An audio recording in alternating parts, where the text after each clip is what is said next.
Chicken எடுத்து நல்லா தண்ணியில் இந்த மாதிரி சிக்கனுக்கு மசாஜ் பண்ணுற மாதிரி நல்லா ஒரு 2 டைம்ஸ் வாஷ் பண்ணி எடுத்து வச்சுருங்க. இதுலேயே வந்து மஞ்சத்தூள் போட்டு அதையும் வந்து நல்லா வந்து வாஷ் பண்ணி தனியாக எடுத்து வச்சுக்கோங்க. ஒரு 2 to 3 டைம்ஸ் வந்து வாஷ் பண்ணிக்கலாம். ஏன்னா ஆல்ரெடி சிக்கன் கொஞ்சம் க்ளீனாக தான் வந்திருக்கும். பட் இருந்தாலும் அதில் இருக்கிற பிளட் ஸ்டெயின்ஸு வேஸ்ட்டெல்லாம் வந்து நம்ம எடுத்துக்கலாம். எடுத்துகிட்டு ஒரு பிளேட்டில் தனியாக எடுத்து வச்சுக்கலாம். இப்போ அதுக்கு தேவையான மசாலா சோம்பு, சீரகம், மிளகு, கிராம்பு, ஏலக்காய், பட்டை இதெல்லாம் வச்சு தான் நம்ம மசாலா ரெடி பண்ண போகிறோம். அதுக்கு நம்ம வடை சட்டியில் கொஞ்சமாக எண்ணெய் ஊற்றிட்டு இப்போ நம்ம எடுத்து வச்சுருக்கோம் இல்லையா, இந்த மசாலையெல்லாம் ஆட் பண்ணி வந்து நம்ம வந்து ஒரு வதக்கிடலாம். இதை வந்து நம்ம அரைச்சி வந்து நம்ம சிக்கனுக்கு யூஸ் பண்ண போகிறோம்.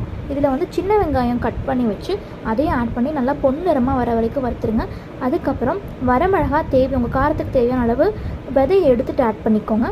அதுக்கப்புறம் கருவேப்பிலை, தேவையான அளவு உப்பு ஆட் பண்ணி நல்லா வதக்கி இந்த மாதிரி நல்லா வதங்கினதையும் மிக்சியில் போட்டு தண்ணி லைட்டாக ஊற்றி ஒரு அரைச்சி எடுத்து வச்சுருங்க. இப்போது நாம் குக்கரில் எண்ணெய் ஊற்றி சின்ன வெங்காயம் ஆட் பண்ணி கருவேப்பிலை ஆட் பண்ணி இதை நல்லா வந்து வதக்குறோம். இது கூடவே வந்து இஞ்சி பூண்டு பேஸ்ட்டு வந்து ஒரு ஸ்பூன் அளவுக்கு போட்டு அந்த வாசம் போகிற அளவுக்கு நல்லா வதக்கி எடுத்து வச்சுக்கிறோம்.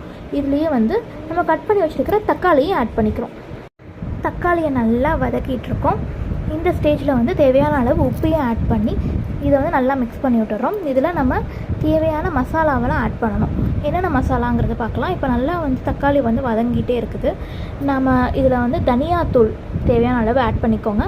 அது கூடவே வந்து மஞ்சள் தூள் வந்து சிறிதளவு ஆட் பண்ணிவிட்டு இதை நல்லா மிக்ஸ் பண்ணி விட்ருங்க. இப்போ இது எல்லாத்தையும் நல்லா மிக்ஸ் பண்ணி நல்லா வதக்கிட்டுருக்கோம். இது கூடயே லைட்டாக தேவையான அளவுக்கு தண்ணியை ஊற்றி நல்லா வந்து எல்லாத்தையும் கலந்து விட்டுறலாம். இப்போ நல்லா வந்து ஒரு கொதித்து தண்ணியெல்லாம் வற்றி இந்த மாதிரி நல்லா தக்காளியெல்லாம் வெந்து அந்த தோலெல்லாம் இதாகி வரும் இல்லையா, இந்த மாதிரி டைமில் நம்ம க்ளீன் பண்ணி வச்சுருக்கிற சிக்கனையும் வந்து இந்த மசாலா கூட ஆட் பண்ணி நல்லா வந்து எல்லாம் உள்ளே இறங்குற அளவுக்கு நல்லா ஒரு மிக்ஸ் பண்ணி விட்ருங்க. இதுக்கப்புறம் என்னென்னா நம்ம அரைச்சி வச்சுருக்கோம் இல்லையா ஒரு மசாலா பேஸ்ட்டு, அந்த பேஸ்ட்டை எடுத்து நாம் இது கூட ஆட் பண்ணிக்கிறோம். ஆட் பண்ணிவிட்டு நல்லா கலந்து விட்ருங்க. நல்லா வாசம் வரும் இது பேஸ்ட் ஆட் பண்ணதுக்கப்புறம். இப்போ நல்லா மிக்ஸ் பண்ணிவிட்டு நீங்கள் உப்பு செக் பண்ணிவிட்டு உங்களுக்கு லைட்டாக தண்ணியாக வேணும்னா தண்ணி ஊற்றிக்கோங்க. தண்ணி கறி குழம்பா வைக்கணும்னா, இல்லாட்டி கொஞ்சம் கிரேவியாக வரணும்னா தண்ணி கம்மி பண்ணிக்கோங்க.